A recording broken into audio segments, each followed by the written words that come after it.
ஊடனுடைய உதடுகளோ அவனையே விழுங்கிரும், அவனையே விழுங்கிருமா. அவன் வாய்மொழிகளின் துவக்கம் மதியனம் தப்பா இருக்கும், அவன் வாக்கின் முடிவு கொடிய பைத்தியமா இருக்கும். வாயில வடை சுடுவதுன்னு சொல்லுவாங்கல்ல, நமக்கு ஒருத்தர் சுட்டுட்டு இருந்தார்ல கொஞ்ச நாளா, இதே மாதிரி அதை பண்ணுவேன் இதை பண்ணுவேன், அவனையே சுத்த வச்சிருவான். நம்ம ஊர்ல நிறைய பேர் இருப்பான், நீங்க பார்த்துருப்பீங்க. அவன் எப்படிப்பட்ட டெக்னிக்கா வருவானா, என்ன நல்லா இருக்கியா மாப்பிள்ள, சரி சரி சரி நாளைக்கு நமக்கு ஒரு 10 கோடி ரூபா வருது பார்த்துக்கா. இவன் 10 கோடியா, அட்டே எங்க அப்பா மாப்பிள்ள என்ன விட்டுறாதுல, சரி சரி அண்ணனுக்கு சர்பத்து சொல்லு, என்ன சொல்லு சர்பத்து ஆயிட்டா, சரி சரி நாளைக்கு பார்ப்போம். மத்தியானம் ஹோட்டல் போமா மாப்பிள்ள, பெரிய ஹோட்டலில் கூட்டு போல, எங்கே காவல் கிணறு போமா, இங்கே ஜப்பான் போமா, போவோம் நல்லா வாங்கி கொடுப்பான்.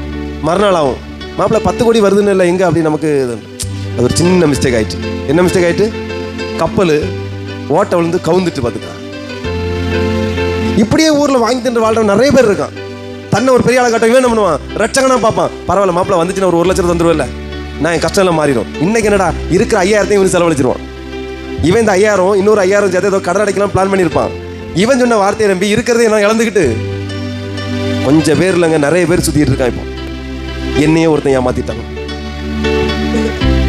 சில வருடங்களுக்கு முன்பாக ஒருத்தர் என்கிட்ட பிசினஸ் பண்ணார்.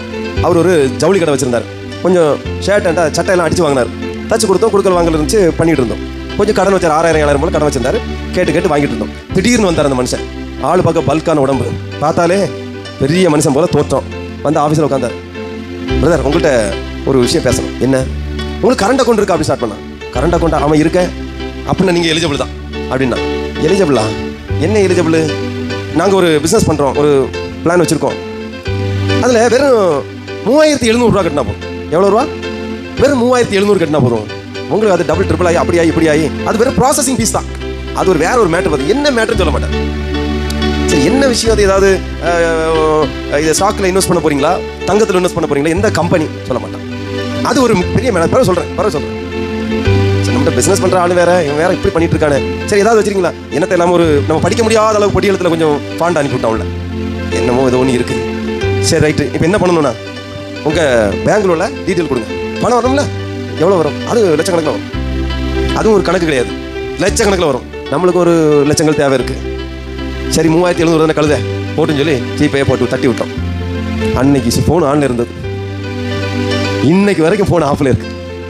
ஆளுக்கு பேச்சை நம்பி எனக்கு இருந்த பெட்டி காசை எடுத்து கொடுத்து அனுப்பி விட்டுட்டேன். கவனிச்சிங்களா? ஸோ கிறிஸ்துவ அன்பானவர்களே, இதே மாதிரி நிறைய பேர் அதுக்கப்புறம் தான் ரொம்ப உசார். இன்னைக்கு வரைக்கும் மெசேஜ் வரும், இந்த லிங்க்ல கிளிக் பண்ணி போனீங்கன்னா 5 கோடி ரூபா உங்களுக்கு லோன் அப்படிம்பாங்க. நான் செத்தாலும் லிங்க தொடவே மாட்டேன். 5000 ரூபாய்க்கு ஆசைப்பட்டு ஒருத்தன் தொட்டு